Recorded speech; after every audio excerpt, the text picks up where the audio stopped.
So now that you have your video ready, you know, my video doesn't look too ready, it's only 15 seconds long, but say you've edited your video, you follow these steps, obviously you didn't have such a messy video like me, but you've done yours proper, professional, and you're good to go. You know, validate all your transitions, effects, titles, you know, everything that you needed to make your video perfect.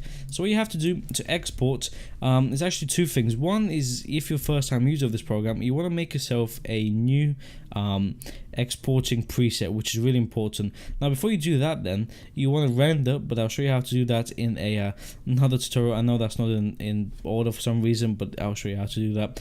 But what you want to do to export is you go on File, you go down over here to Export, and you click Media. You can do Control M, but I like to do that just in case. Then you're greeted with these settings here, Export Settings. So it looks like a lot of, you know, fancy information that you may not know how to use and stuff. Don't worry about it. It is pretty simple. Now I suggest, if you have a bigger video, to use Adobe Media Encoder. But you can queue and export with this, with Adobe Premiere itself. It will be a bit slower, maybe a bit jagged sometimes. Sometimes it messes up. But this here is simply to show you how to create a new preset like I have here. You can see 4K preset and Oxygen Gaming, which is my YouTube videos preset, and then something else. So you can create your own custom presets. That way you just click on them and you have them done. So to create a new one, so to create a new preset, you just click on Custom, and it gives you the custom settings. So you can change the format to H.264, Blu-ray, whatever you want it to be. H.264 is, you know, good for video cameras, for gaming like this, and other stuff. So here you can choose to export video, audio. All of these will show you where you save it. If you click on this, you can choose where to save that preset and want to name it. Also the actual, you know, the actual file that you have the edit in, and then down here you have all these.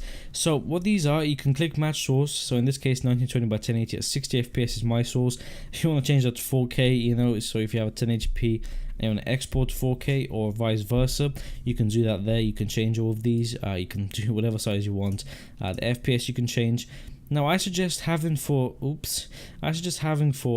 know, a gaming video, square pixels 1, you don't want to change that. NTSC main and a level 4.2, so you want to use all of these settings here. I know I'm changing them as I go along. There you go. It's kind of annoying that you scroll and they change, but just use these. And then you use VBR1 pass, which is perfect for gaming videos. So this is the bit rate, and there you go. Even though if you want to find settings for 4K camera or for any camera that you have, please search the internet, because there's many different models and I can't show you all of them.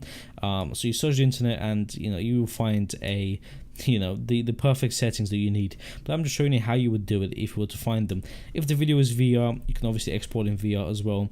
Now here you don't press anything, and once you're done, you can just save presets. You can name whatever preset you want this. So this is just a test, and you know, that's it. Okay, so once you've done that, your preset is now saved as test, and you're good to go. You can use this preset every time you export. So I'm not going to export in this one, but I will export in Media Encoder. So this was just to create a export preset, and that's how you do it.